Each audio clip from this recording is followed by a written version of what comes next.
Hola y bienvenidos a la nueva entrega de Tiempo de Dados. En esta ocasión vamos a hablar de otro retroclon. Sí, sé que normalmente te suelo tocar muchos retroclones, pero bueno, es más o menos lo que hay. Es lo que tiene que haya tanto movimiento OSR.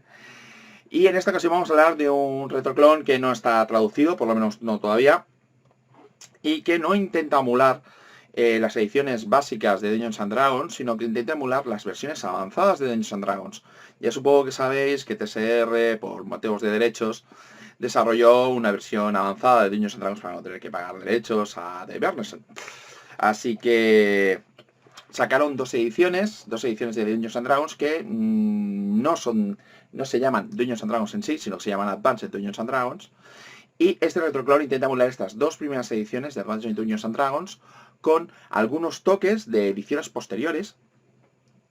La mayor parte de los toques que hay son bastante simples, son cuestiones de lógica que llevaba la gente pidiendo desde hacía años y que se utilizaron en tercera edición, cosas como por ejemplo que las matemáticas de Dungeons and Dragons fueran al alza y no tuvieran las típicas combinaciones de que ahora el dado hacia abajo es bueno, ahora hacia el dado hacia abajo es malo y cosas así, que es Castles and Crusades.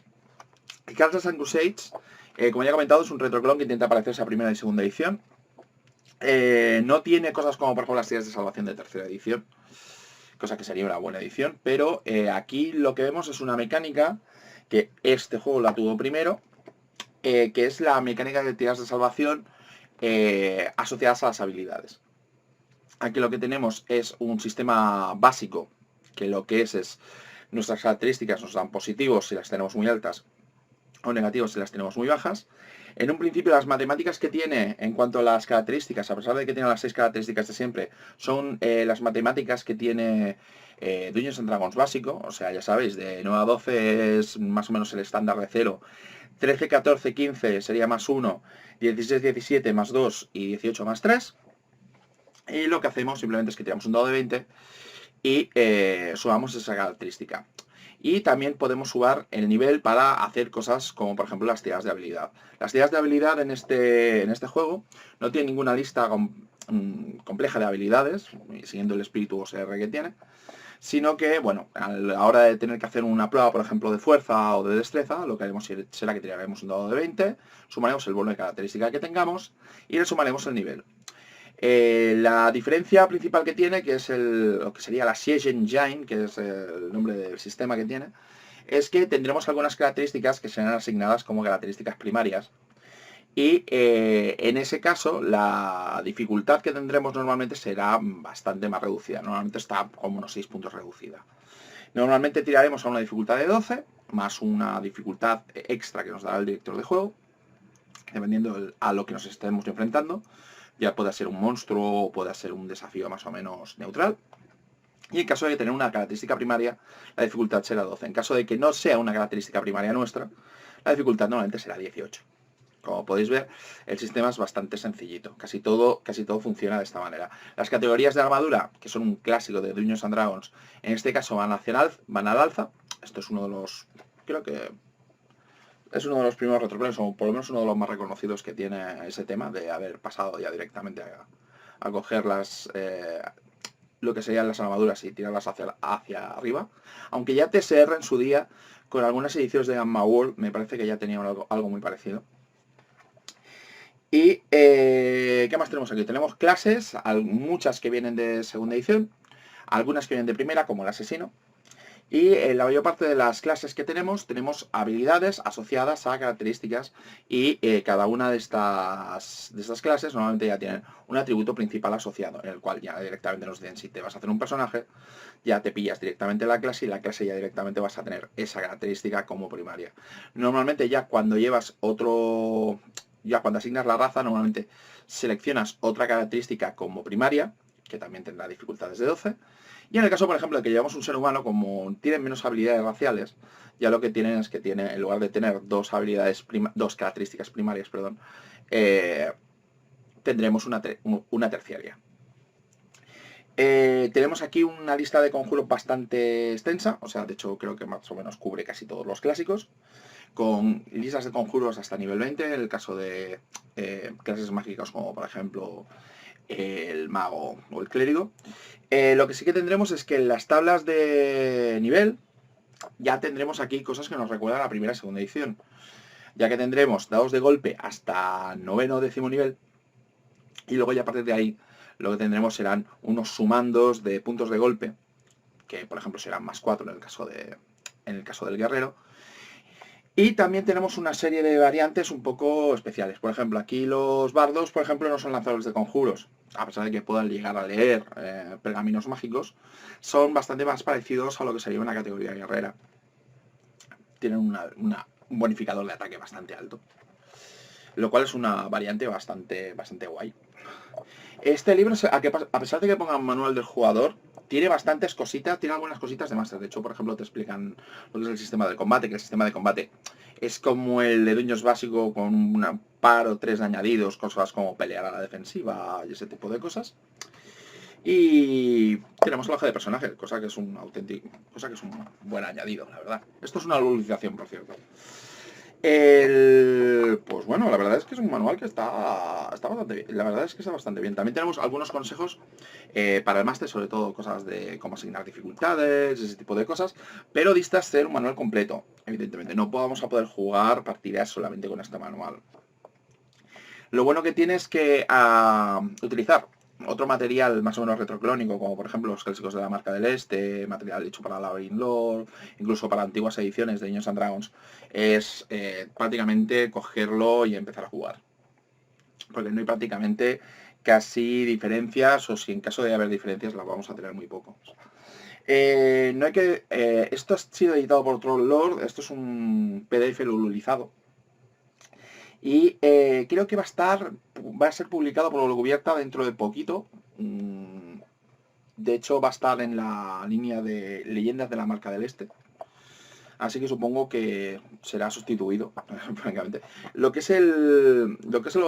Os enseñaré el interior, pero el interior está un poquito modificado porque le he quitado los fondos, porque esto normalmente suele tener un fondo que hace a mi juicio, bastante difícil de leer el contenido.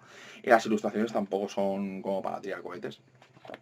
Pero la verdad es que es un retroclon que no está nada mal. Hay algunos suplementos que también tengo por aquí que os voy a pasar a relatar. Uno de ellos evidentemente sería lo que lo complementaría, para lo que necesitarías, por ejemplo, poder utilizar un Castles and Crusades puro, que sería el Monstruos y Tesoros, en el cual ya tenemos más o menos un bestiario más o menos básico. Con algunas variantes, o sea, veréis que los bichos que hay aquí no son exactamente los mismos que conocéis de Dungeons and Dragons, ponemos algunos de ellos, por ejemplo, los vampiros no funcionan igual. Por ejemplo, no drenan niveles con los toques, sino cuando te muerden y cosas así. Tiene algunas reglas de mordedura y cosas de estas. O sea, tiene algunas cositas que son un poco más elaboradas en algunos casos. Y tenemos evidentemente los tesoros, que siempre es un buen añadido. Por lo menos para que no tengas que ir cogiendo materiales de otros juegos, de otros libros y poder jugar directamente con todo. Aún así, yo encuentro que el bestiario es un poquito incompleto. De hecho, he acabado encontrando faltar algunas cositas. Pero bueno, es un libro que si estuviera más barato, la verdad es que lo recomendaría bastante. Sobre todo si vais a jugar a Castles and Crusades únicamente. Y luego por aquí hay un libro que la verdad es que está bastante bien, es un pedazo de tocho, que es el Castle Keeper's Guide, que sería más o menos el equivalente de Dungeon Master, el Castle Keepers, que la verdad es que es una expansión de todo. Es una expansión tanto de métodos de creación de personaje, la cual ya te dan a escoger incluso cambiar directamente las matemáticas de las características, por ejemplo. Métodos para poder generar nuevas características, que esto hemos tenido siempre en Dungeons and Dragons, o todo el mundo se ha acabado más o menos improvisando casi cualquier tipo de método, como por ejemplo los 4 dados de 6 que eliminas el más bajo, tirar varias veces por las mismas características, ese tipo de cosas. Una cosa que no había mencionado de aquí, que es bastante interesante. Este libro cubre sobre todo de niveles 1 a 12, cosa que me parece un acierto. Porque normalmente lo que son los juegos de Dungeons and Dragons, a pesar de que normalmente suelen cubrir 20 niveles o más, normalmente hacia ya el nivel 11-12 se vuelven un poquito mecánicamente complejos, o ya suele ser bastante complejo hacer partidas más o menos desafiantes, con lo cual normalmente las campañas no suelen ir mucho más, con lo cual me parece un acierto el hecho de la franja de niveles que han escogido aquí. Lo digo esto porque aquí es donde están las reglas para niveles 14 a 20. 14 a 24, si no recuerdo mal, 13 a 24. Ampliando todo lo que son las distintas categorías. Y tenemos ampliaciones de prácticamente todo, tanto de cómo crear cosas, como cómo mantener vuestros feudos, un sistema de combate de masas, cómo adjudicar la magia, peligros, eventos que puedan suceder en el mundo, creaciones de mapa, creaciones de ciudades, distintos estamentos, está todo explicado además de una manera bastante extensa.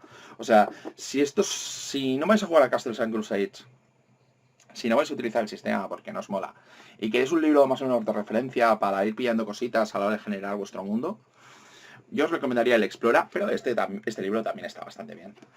Y la verdad es que es un buen tochazo, y si no llego a jugar nunca a Castles and Crusades, yo creo que este libro lo miraré más de una vez. Francamente, porque trata bastantes cosas y bastantes cositas en profundidad, cosas como, por ejemplo, cómo llevar campañas. Es que la verdad es que este libro es inmenso. Y está muy bien. Y bueno, hasta ahora habéis visto Castles and Crusades, ya sabéis, dentro de poco sale como Leyendas de la Marca, que ya veré, que supongo que mejorará la maquetación, creo que hay un vídeo por ahí, donde más o menos enseña la maquetación nueva y además cambiará el formato, porque la verdad esto es un tocho para podérselo llevar. Un poco imaginable, aunque hay por ahí algunas ediciones que son en plan rollo miniatura, pero ya sabéis, me hago viejo, ojos cansados, las versiones en miniatura no son buenas para irse las llevando por ahí. Muchas gracias por seguirme y hasta la próxima.